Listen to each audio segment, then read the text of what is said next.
மிகுந்த விரக்தி. இந்த மாற்றுத்திறன்கள் உங்களை விரக்தி அடையச் செய்கின்றன, ஏனெனில் நீங்கள் உங்கள் சுயாதீனத்தை இழக்கிறீர்கள். மேலும் நான் மிகவும் சுயாதீனமான நபர். எனக்கு பேருந்துகளில் செல்ல விருப்பமில்லை. நீங்கள் மற்ற பயணிகளுக்கு நன்றாக தோன்றுகிறீர்கள், ஆனால் நீங்கள் அந்த செயல்களை செய்ய முடியாது. நீங்கள் விரைவாக நகர முடியாது, மேலும் பலர் அதை புரிந்து கொள்ள முடியாது. சில நேரங்களில் எனக்கு பக்கவாதம் ஏற்பட்டுள்ளது, நான் நகர முடியவில்லை என்று ஒரு லேபிள் வைத்திருப்பது போல் உணர்ந்தேன். ஆம், இது நடந்துவிட்டது என்பதில் நான் மிகவும் துக்கமாக இருந்தேன். நான் நிறைய அழுவேன். மனச்சோர்வு, கோபம். ஆம், ஆனால் பிறரை குற்றம் சொல்ல முடியாது, எனவே நீங்கள் அதை தொடர்கிறீர்கள். அதுதான் என் அணுகுமுறை. இந்த மாற்றுத்திறனை கொண்டிருக்கிறீர்கள் என்பதை ஏற்றுக்கொள்வதன் மூலம் இது நிரந்தரமாக இருக்கக்கூடாது. இது 100இல் 100% இருக்கக்கூடாது. ஆனால் குறைந்தபட்சம் நீங்கள் விரும்பியதை செய்கிறீர்கள் என்பதன் மூலம் உணர்வுகள் காலப்போக்கில் மாறிவிட்டன. மற்றும் நான் துக்கம் அல்லது மனச்சோர்வில் மூழ்கவில்லை. அது உங்களை கீழே இழுக்கிறது. எனவே நான் அதை பற்றி நேர்மறையான கோணத்தில் நினைக்கிறேன், எதிர்மறையானதல்ல. நீங்கள் தவறான நேரங்களில் அழுவது அல்லது சிரிப்பது போன்ற உணர்வுகள் இப்போது கட்டுப்பாட்டில் உள்ளன.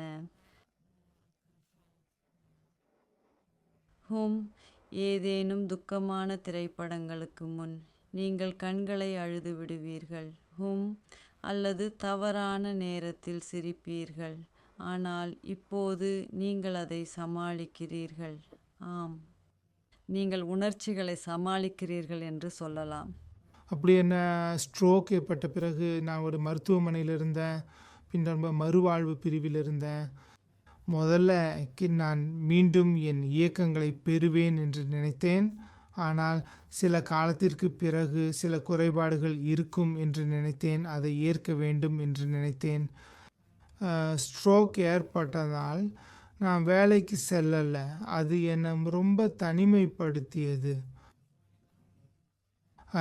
மேலும் நான் என் பராமரிப்பாளரின் மீது மிகவும் சார்ந்திருக்கிறேன், ஏனெனில் எனக்கு என் மனைவியை தவிர வேறு குடும்பம் இல்லை. நாங்கள் இருவரும் இங்கே மட்டுமே இருக்கிறோம். நான் அவளின் மீது சார்ந்திருக்கிறேன். சில நேரங்களில் அவளின் உணர்ச்சிகள் மற்றும் என் மனநிலை ஒருவருக்கொருவர் மோதுகின்றன. எனவே நான் மிகவும் அமைதியற்ற மற்றும் உணர்ச்சி வசப்பட்டிருந்தேன். மேலும் எனக்கு மனச்சோர்வு இருந்தது என்று தெரியவில்லை. நான் தூங்க முடியவில்லை. 2 அல்லது 3 வாரங்களுக்கு தூங்க முடியவில்லை. நான் சோர்வாக இருந்தேன், ஆனால் தூங்க முடியல. நான் படுக்கையில் படுத்திருந்தாலும் முழு இரவும் விழித்திருந்தேன். உண்மையில் எனக்கு மனச்சோர்வு இருந்ததுன்னு தெரியல. ஒரு நாள் நான் நினச்சேன், இது எனக்கு உலகத்தின் முடிவு என்று நினைத்தேன். எனவே நான் என்னை துன்புறுத்த முயன்றேன். பின்னர் மீண்டும் மருத்துவமனையில் சேர்க்கப்பட்டேன். பின்னர் அவர்கள் என்னை மனநல பிரிவில் வைத்தனர். நான் அங்கே 2 மாதங்கள் இருந்தேன். எனக்கு மாத்திரைகள் கொடுத்தனர் மற்றும் மனநல மருத்துவர் என்னை கவனித்து கொண்டார். பின்னர் நான் வெளியேற்றப்பட்டேன். நான் என்னை துன்புறுத்த முயன்ற பிறகு நான் உணர்ந்தேன், நான்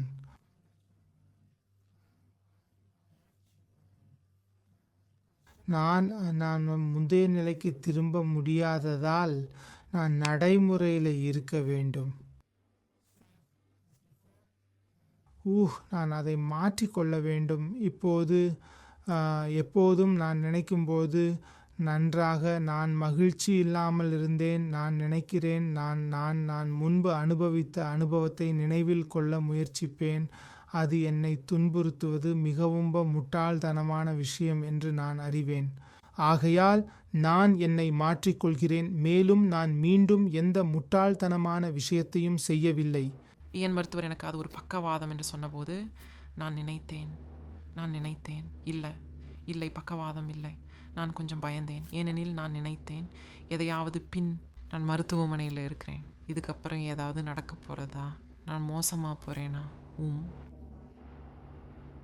நாளையோ நான் சிரத்தில் இருந்தேன் என்று தெரிந்தது. ஏனெனில் நீங்கள் அறிந்திருப்பீர்கள், எனக்கு மருத்துவர்கள் கவனித்துக் கொண்டார்கள் மற்றும் என்னை கவனித்துக் கொண்டார்கள்.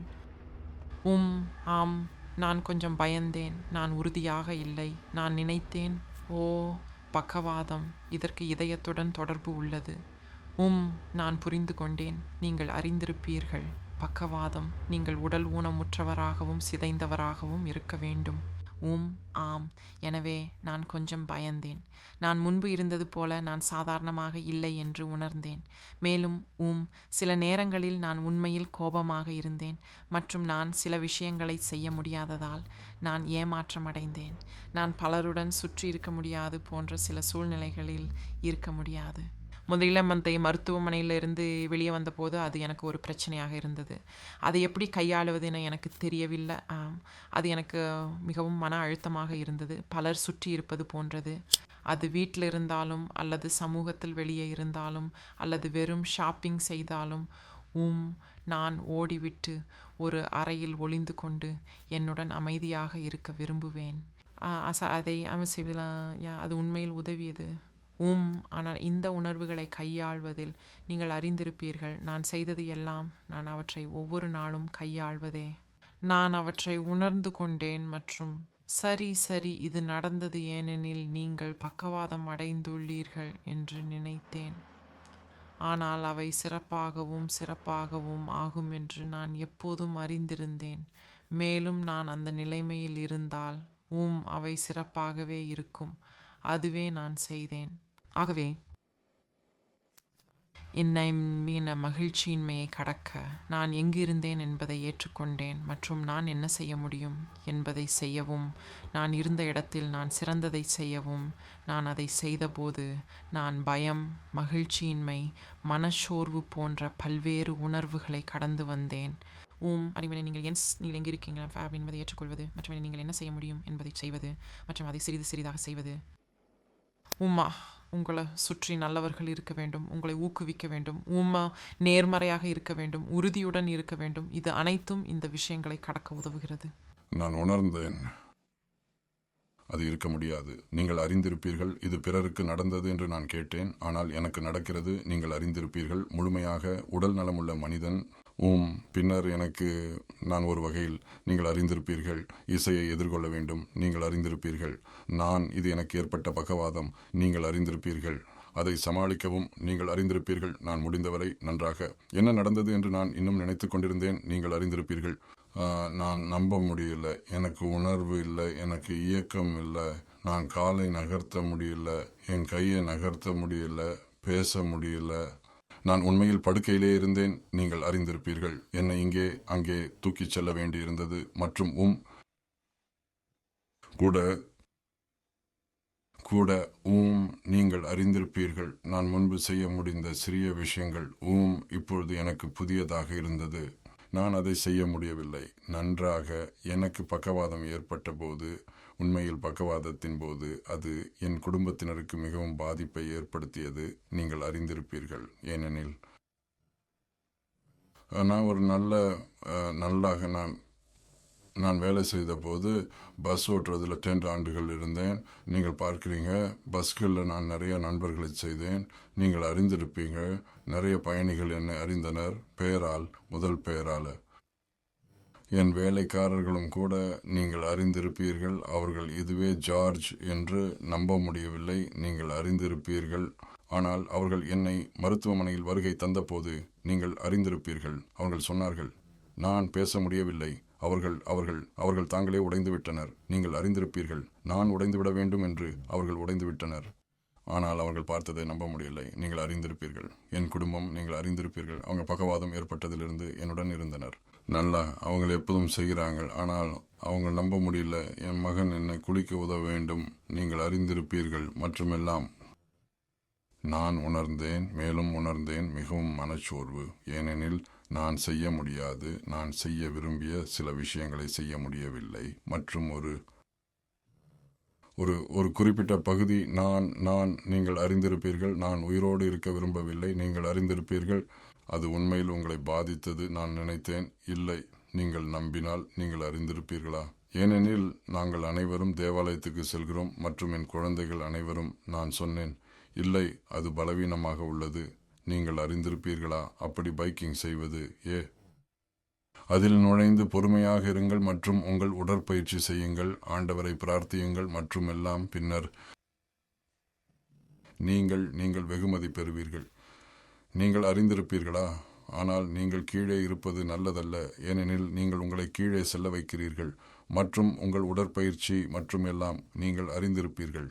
சிறந்தது, நீங்கள் அறிந்திருப்பீர்கள். நேர்மறையாக யோசிக்கவும் மற்றும் அந்த உடற்பயிற்சிகளை செய்யுங்கள். அங்கே சென்று நீங்கள் அதை செய்ய முடியும் என்று சொல்லுங்கள். நான் அந்த மற்ற முடிவை அடைய முடியும் மற்றும் நான் திரும்பி வர முடியும். நான் வீட்டை சுற்றி சென்று அதை மீண்டும் சுற்றி நடக்கிறேன். நீங்கள் அறிந்திருப்பீர்கள். குடும்பம், நீங்கள் அறிந்திருப்பீர்கள். ஆம் அப்பா, அதுவே வழி, தொடருங்கள். மற்றும் சில நேரங்களில் அவர்கள் என்னை தள்ளுகிறார்கள். நீங்கள் அறிந்திருப்பீர்கள். மற்றும் நான் இன்னும் சென்று, நான் உண்மையில் சோர்வாக இருக்கும்போது வரை நான் ஒரு நல்ல நாள் வேலை செய்தேன் என்று உணர்ந்தேன். நீங்கள் அறிந்திருப்பீர்கள். அந்த வகை விஷயம். அவர்கள் அடிக்கடி வருகிறார்கள். நீங்கள் அறிந்திருப்பீர்கள். இவர்கள் வேலைக்காரர்கள், நீங்கள் அறிந்திருப்பீர்கள். அவர்கள் உங்களை நல்ல நிலையில் பார்த்தபோது மற்றும் பிறகு உங்களை இறந்த நிலையில் பார்த்தபோது போன்றது அல்ல. நீங்கள் அறிந்திருப்பீர்கள். அந்த வகை விஷயம். நினைக்கிறேன் நீங்கள் அறிந்திருப்பீர்கள். அவர்கள் இன்னும் என்னை நீங்கள் அறிந்திருப்பீர்கள். 100% உடல் நலமாக இருக்கிறேன் என்று நினைக்கிறார்கள். நான் இப்படி இருந்தாலும் நீங்கள் அறிந்திருப்பீர்கள். அவர்கள் வருகிறார்கள், பேசுகிறார்கள் மற்றும் பிறகு இன்னும் தொடர்கிறார்கள். நீங்கள் அறிந்திருப்பீர்கள். எதுவும் நடக்காதது போல நீங்கள் அறிந்திருப்பீர்கள். அதுவே என்னை நன்றாக உணர வைக்கிறது. நான் இன்னும் அப்பா, நீங்கள் அறிந்திருப்பீர்கள். என்னுடன் நடந்ததாலும் அது என்னை நீங்கள் அறிந்திருப்பீர்கள் மீண்டும் சாதாரணமாக இருக்க விடாது. அதுவே என்னுடன் நடந்தது என்று நான் உணர்கிறேன். நான் இப்போது நடக்கிறேன். முன்பு நான் படுக்கையில் இருந்தேன். நீங்கள் அறிந்திருப்பீர்கள். ஆனால் நான் உணர்கிறேன். நீங்கள் அறிந்திருப்பீர்கள். யாராவது நன்றாக இருக்க விரும்பினால் நேர்மறையாக யோசிக்கவும். நீங்கள் அறிந்திருப்பீர்கள். அடுத்த நபரின் தோளில் நம்பிக்கையோ அல்லது அழுகையோ வைக்க வேண்டாம். நீங்கள் அறிந்திருப்பீர்கள்.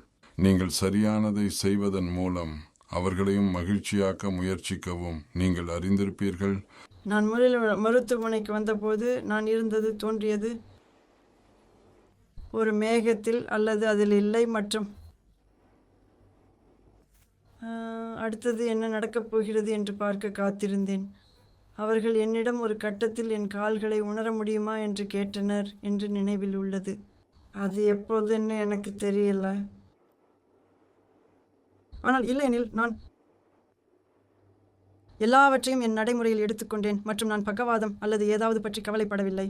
ஆனால் நான் என் துரத்தல் பற்றி கொஞ்சம் கவலைப்பட்டேன். நான் எப்போதும் துரத்துவது போல இருந்தது.